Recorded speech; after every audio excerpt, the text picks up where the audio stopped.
However, I decided that I wanted to go back to school because of the things that happened to me last year. And the things that happened to me last year made me look at my life in general and ask myself, what do I want my life to look like on a regular basis? Because I feel like a lot with work, life, like everything you just mentioned, especially being a mom, you do 500 million things and you just get into the habit of just doing things and you're not thinking about, is this how I want to spend my time?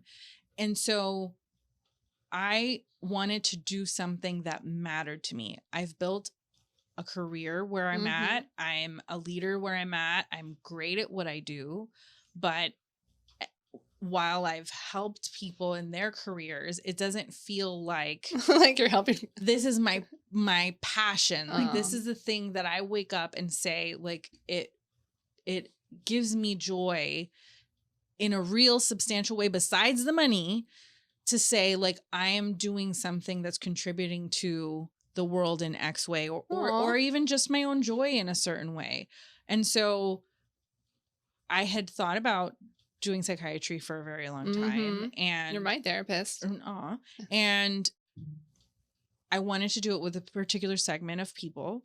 But while it was like very, existential in the sense of like, what is my purpose? What do I want to do for my journey? The reality of putting myself in a space at 40 years old where I'm going back to school with little people, who are 20-year-old babies. They just think they're adults, but I'm looking at them like, the world. Aw, you're so cute. Especially when they say cute things like, I'll never do that, or that's not gonna happen. Right.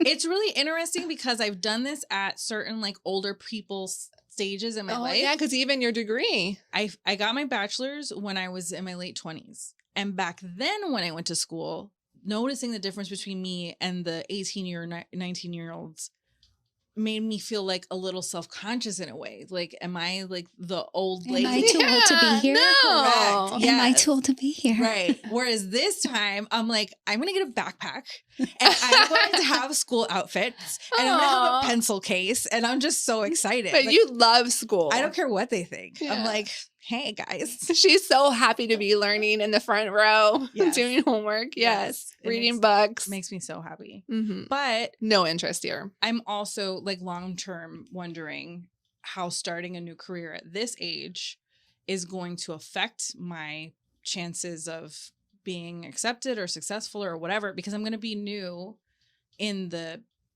segment of, Actually, I think that might help you in this particular field. I think that your age might work in your favor. Right. I feel like rationally you would think that it does help you, but stigmas are there and they're irrational. And so, even being able to get into a master's program, I'm wondering, like, are they doing the math? Are they looking at my thing and saying like, oh, well, she's starting at this age. Like, do we want somebody who's going to have a longer career track if they're, 20 years old? I don't know. Millennials that are the younger, what's younger than the millennials? They are switching Generation jobs. Z. Like they have no loyalty. I have seen somebody switch jobs in 2 years, like 3 to 4 times. So I would not be worried about that because the younger generation is not being loyal. They are in it for their money. They're going where they like. I know. I've been so inspired by them. I know. You make more money that way. You do. So I do have a friend that she initially started and she was making say 70 and then she went all the way up and I think she's at like 125 now in literally 2 years, jumping from that gap, just by going. I always say that you're like, so you're worth more somewhere else, right? Like your expertise is so needed someplace. You just got to find where it is and what they're willing to pay. Yeah. I think it's again, it's the mean voices in your head, right? Telling you not to and stop. Yeah, no, that's not good. Yeah. Well, go get your backpack and sit in the front row and get all A's. I finished my last class. Are you getting better? I just got my grade, guys. Guess what I got? An A. Yeah, no. Oh you showed off to your Shocker. kids. So Amanda has kids that are in college. Yeah.